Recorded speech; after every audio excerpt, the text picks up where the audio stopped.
A goal that the deeper mind hears once and never hears again does not survive. It gets filed under the same category as a song you heard in a coffee shop 2 years ago. You could not hum it now if your life depended on it. The mind heard the song. The mind processed the song. The same mechanism that protected you from drowning in coffee shop music is the mechanism that erases the goal you wrote on a napkin in January and forgot about by March. Most goals die this way, quietly, without ceremony. The person who set the goal never feels it die. They look up 6 months later and notice the goal has gone missing, and they tell themselves they lost interest, or life got in the way, or the timing was wrong. The lineage would say something more precise. The goal was never repeated long enough to clear the deletion threshold. The deeper mind did its job. The job is to forget anything that does not get reinforced. We are going to walk through the machinery that decides which goals stay and which goals get erased. By the end, you will know exactly why repetition works, why it is structurally required, why the deeper mind is built this way in the first place, and what it costs you when you assume the mind will simply remember what you decided once. 5 layers, each one stacking on the one before it, each one required for the layer above it to work. The tower goes up in order. We start at the foundation. The first layer is the principle of survival filtering. The deeper mind processes an enormous volume of input every second. Sights, sounds, sensations, internal commentary, memories surfacing, plans forming, conversations rerunning. Far more than the conscious mind could ever attend to. The deeper mind's primary structural job is to decide which of those inputs reach awareness and which get deleted at the gate.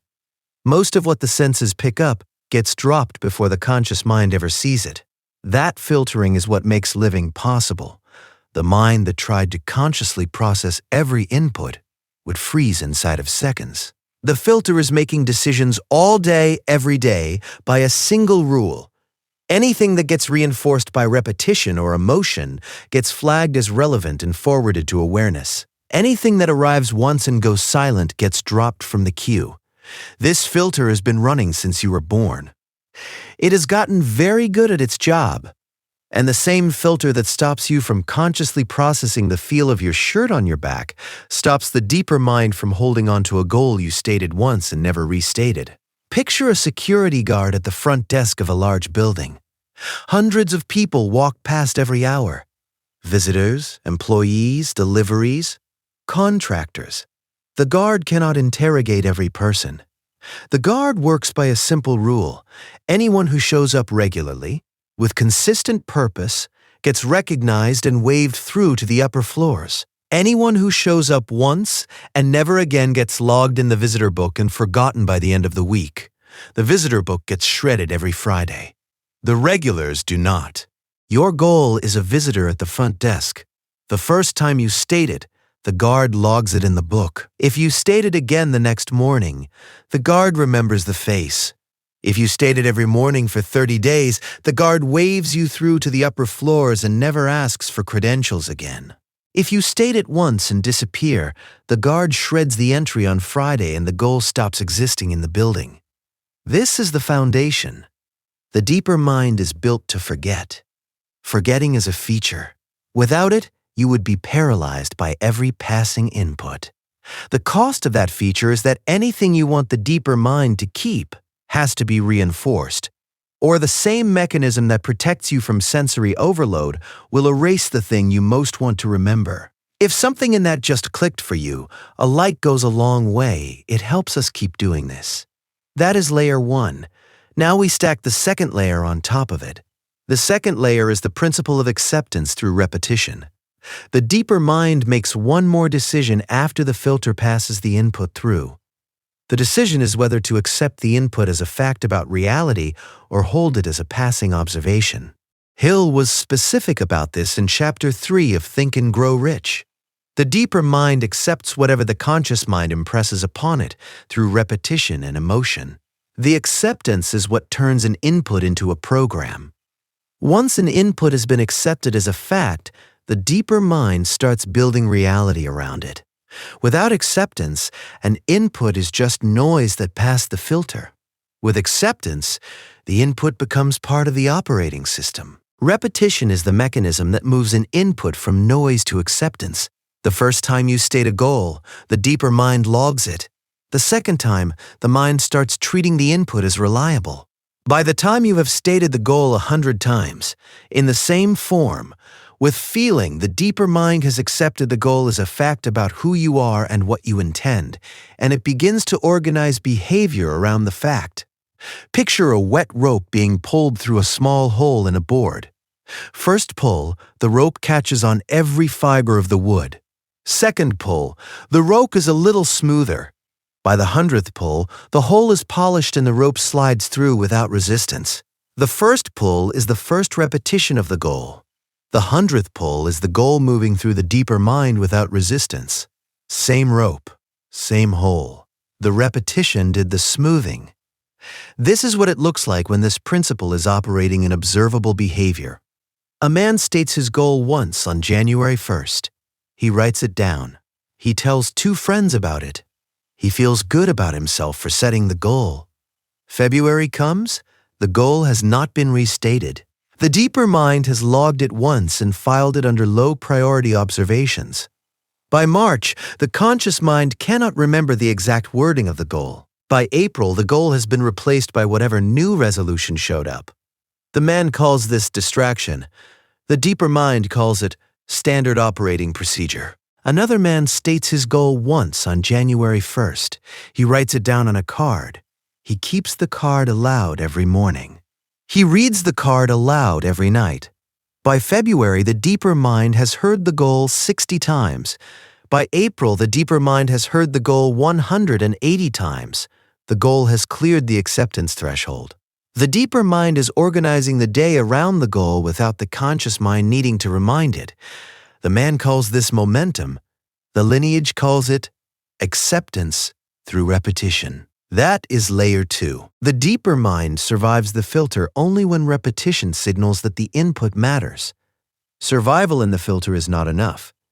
Acceptance is the second gate.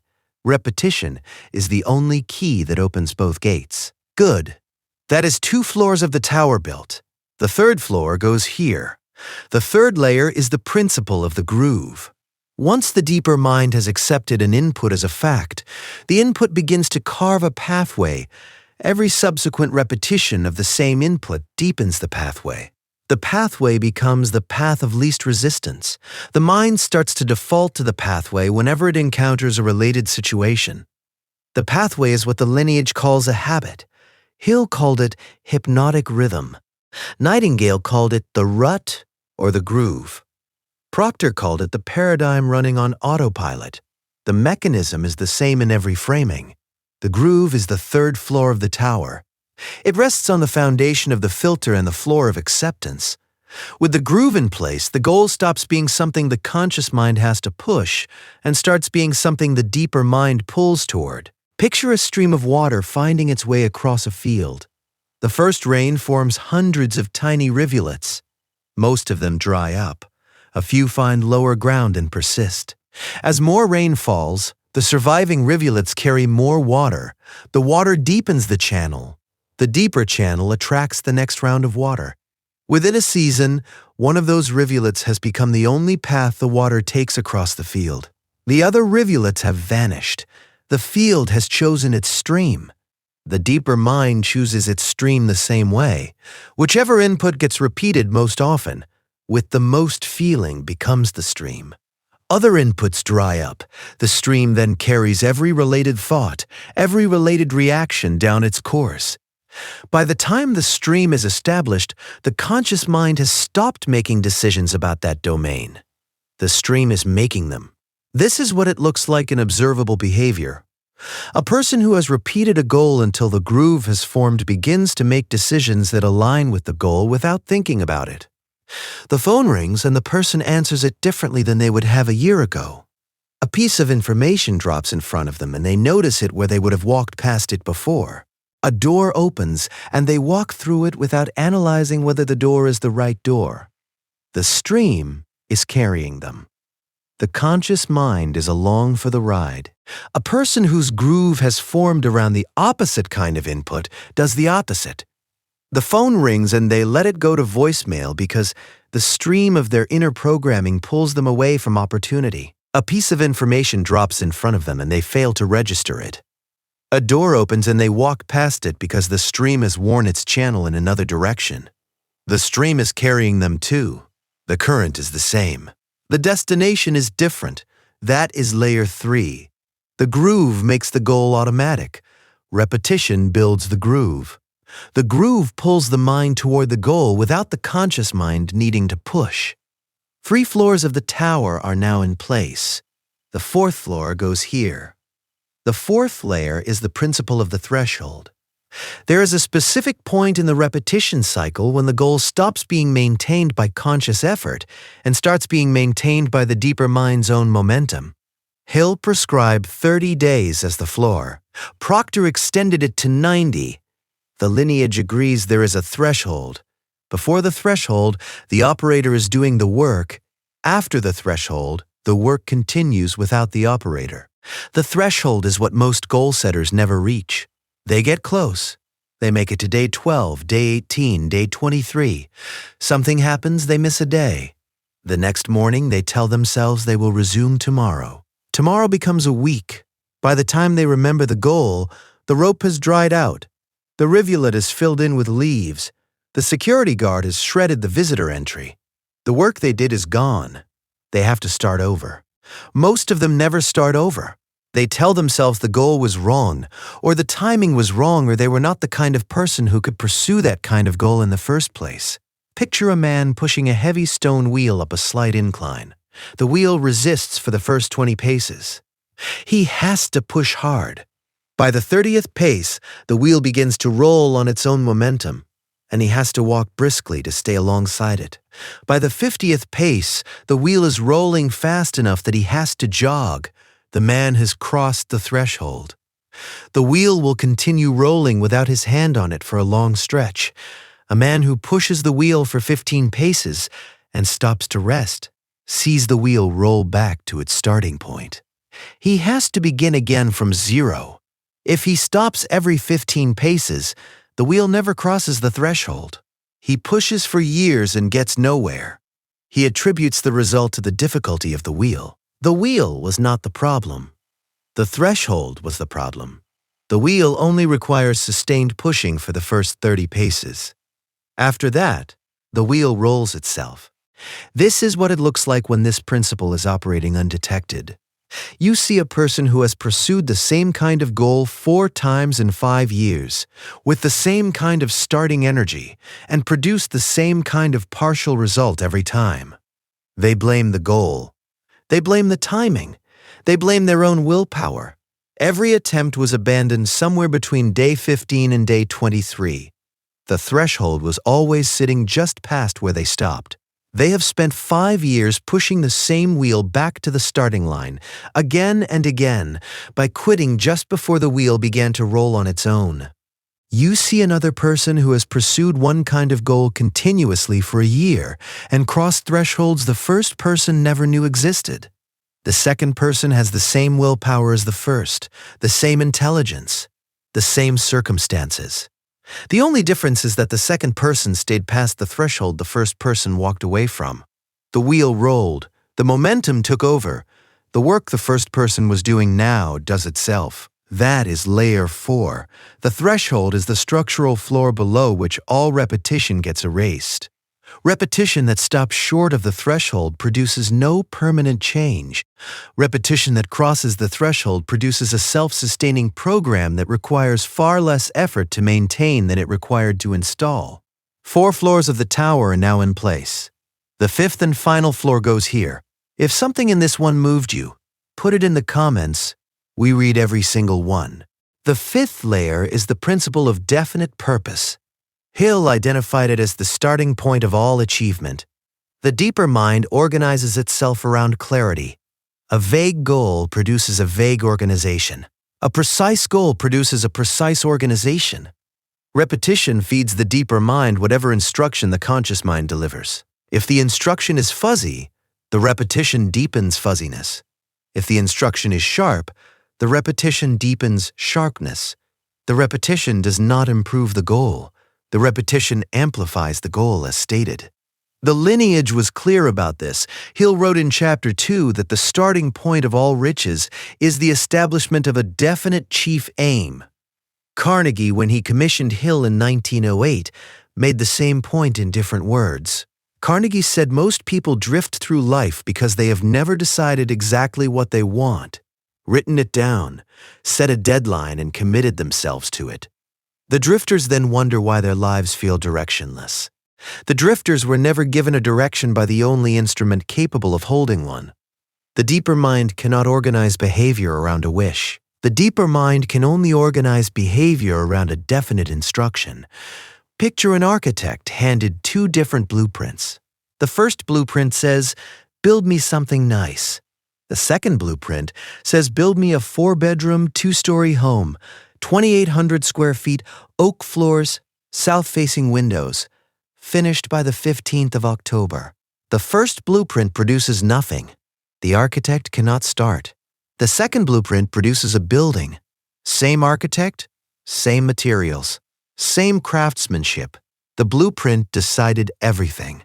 Your goal, repeated daily, is the blueprint you hand to the deeper mind. If the blueprint says, "I want more money," the deeper mind has nothing to organize around. The instruction is too vague to clear the filter. The deeper mind logs it as a wish and shreds it on Friday. If the blueprint says, "I will earn $120,000 by December the 31st, by providing a specific service to a specific kind of person," the deeper mind has something to work with. The filter passes the instruction through. Acceptance begins.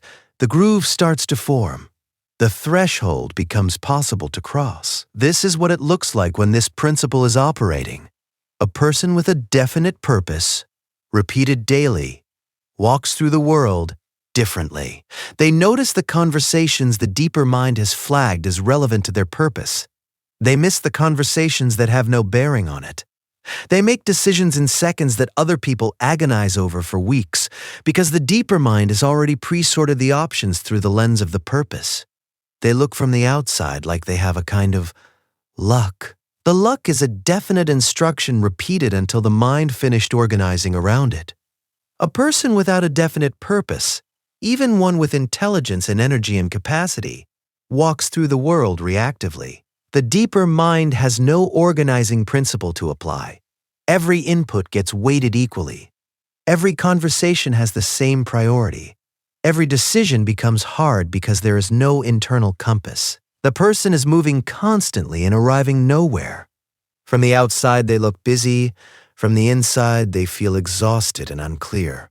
That is layer 5. The blueprint must be definite. Repetition amplifies whatever the blueprint contains. A vague blueprint repeated for 30 days produces vague results. A definite blueprint repeated for 30 days produces a deeper mind organized around a clear target. 5 floors of the tower are now standing. Let that sit for a second. You see the architecture? The filter at the foundation, deciding what gets through. Acceptance on the 2nd floor, deciding what becomes a fact. The groove on the 3rd floor, deciding what becomes automatic. The threshold on the 4th floor, deciding what becomes self-sustaining. The blueprint at the top, deciding what gets built. 5 floors, each one resting on the one below. Remove any floor and the building cannot stand. A goal that gets stated once cannot reach the 2nd floor. The filter shreds it on Friday. A goal that gets stated for 10 days cannot reach the 3rd floor. The acceptance has not solidified. A goal that gets stated for 25 days cannot reach the 4th floor. The groove is forming, but the threshold has not been crossed.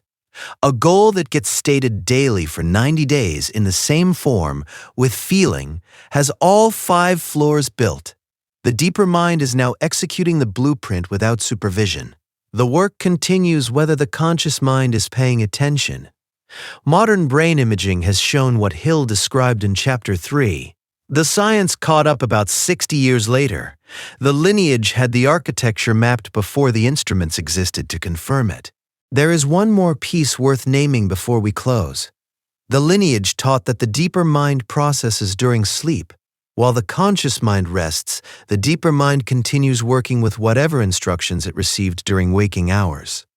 A goal repeated aloud in the morning and the evening receives processing time during the 8 hours between repetitions. The deeper mind is rehearsing the goal, organizing around it, running scenarios, surfacing memories that connect to it.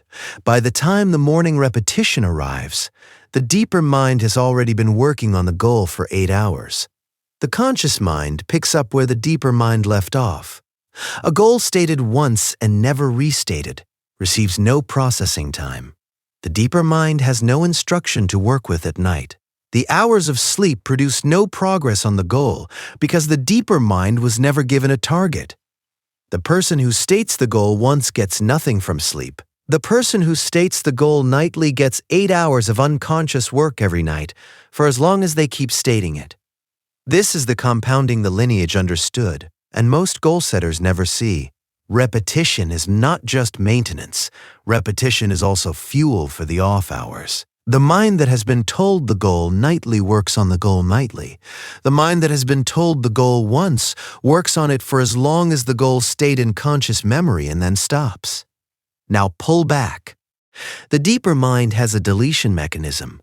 The mechanism has been running since before you were born.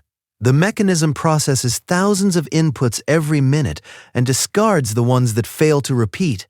The mechanism is the reason you can walk through a busy intersection without going into sensory overload. The mechanism is also the reason your goals from January are gone by April. Same mechanism, different applications. The mechanism does not care which inputs it deletes. The mechanism only cares about repetition. Every goal you have ever stated and watched dissolve hit the same wall. The wall is the threshold. Every goal you have ever set and watched come true cross the same wall. The mechanism worked the same way in both cases. The only variable was whether the repetition continued long enough to clear the threshold and form the groove and reach acceptance and pass the filter. Picture a riverbed in late summer. The river has been low for weeks. A small spring at the head of the bed is producing a trickle of water. The trickle works its way down the dry channel, finding the deepest part, leaving a thin line of moisture behind. By morning, the line has dried. The desert sun took it. The riverbed forgets that water passed through. Now picture the same spring, but the trickle continues for 8 weeks straight. The first day leaves a dry trail. The second day re-wets the trail. The third day deepens it. By the end of the second week, the trail is a continuous channel of water. By the end of the second month, the riverbed is a flowing river again. The river will continue flowing because the channel is now deep enough to hold water against the sun. The same desert that erased the first day's trail can no longer erase the river. The river crossed the threshold. Your goal is the trickle. The desert is the deeper mind's deletion mechanism. The threshold is the point where the channel becomes deep enough to hold water against the sun. Whether the trickle becomes a river or evaporates by morning depends entirely on whether the repetition continues long enough for the channel to form. The mind has been built to forget. Forgetting protects you. The cost of that protection is that anything you want the mind to remember has to be told to it again and again and again until the desert gives up trying to erase the channel. Hill prescribed twice daily, aloud, with feeling, for at least 30 days. Nightingale recorded the same prescription in 1956 in the first spoken word recording to sell over 1 million copies. Proctor taught it for 60 years on stage and demonstrated it with a $4,000 annual income that became over $1 million in a single year. The prescription has been the same for nearly 100 years. The reason most goals die is the reason most goals were always going to die. They were stated once. The desert took them. The mind that erased them was doing its job. The job is to forget anything that fails to repeat. The river is still possible. The spring is still capable of being cut. Whatever goal you stated once and watched evaporate can be stated again and again until the channel is deep enough to hold the water against the sun. That is the only mechanism the deeper mind respects. The desert is patient. The river starts trickling.